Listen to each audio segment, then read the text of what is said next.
Hello అండి అందరికీ. Butterfly ముగ్గు వేద్దాం అనుకున్నాను. ఇలా అయితే వచ్చింది. ఎలా ఉందో కామెంట్ చేసి చెప్పండి. ముందుగా అయితే టాపిస్‌తో గీసుకున్నాను. బాగా రావాలని చెప్పి. నాకైతే సరిగ్గా రాలేదు. ముందుగా చాపిస్తో అయితే గీసుకుంటున్నాను. తర్వాత ముగ్గు పొడితో వేద్దామని. డ్రాయింగ్ బాగా వచ్చిన వాళ్ళకైతే బాగా వస్తాయి. మనకి రావు కదా! ఇది ఎంతమందికి తెలుసు? రేపే రాఖీ పండగ. అలాగే రేపే గ్రహణం కూడా అని అంటున్నారు. రాఖీ కట్టవచ్చా? కట్టకూడదా? అని కూడా అంటున్నారు. మనకైతే పెద్దగా తెలీదు. ఇప్పుడైతే నేను బటర్‌ఫ్లై ముగ్గైతే వేస్తున్నాను. చూడండి ఎలా వచ్చిందో. రంగులైతే ఏం వేయలేదు. నార్మల్‌గా ముగ్గు పొడితోనే వేశాను.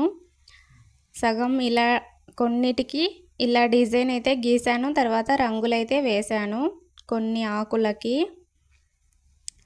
ఇది ఏం ముగ్గు అస్సలు అర్థం కాకున్నది. ముగ్గులు వేసుకోవడం ఎంతమందికి ఇష్టమో కామెంట్ చేసి చెప్పండి.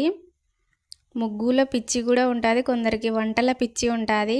కొందరికి ఏమో బాగా రెడీ అవ్వాలని ఇలా ఒక్కొక్కరికి ఒక్కొక్క కోరిక అయితే ఉంటుంది కదా మన ఆడవాళ్ళందరికీ.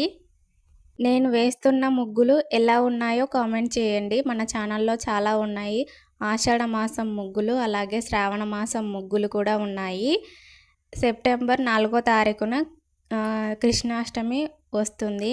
అలాగే సెప్టెంబర్ 14వ తారీఖున వినాయక చవితి అయితే ఉంది. వాటికి సంబంధించిన ముగ్గులు కూడా చూపిస్తాను. మన ఛానల్ని సబ్స్క్రైబ్ చేసుకొని చూస్తూ ఉండండి.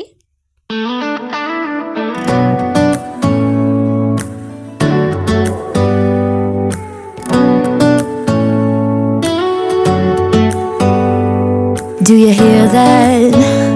My sanity about to break while everyone I know's out. On a trip, on a boat, on a lake.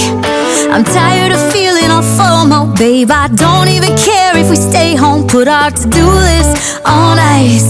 Crank the AC to 79.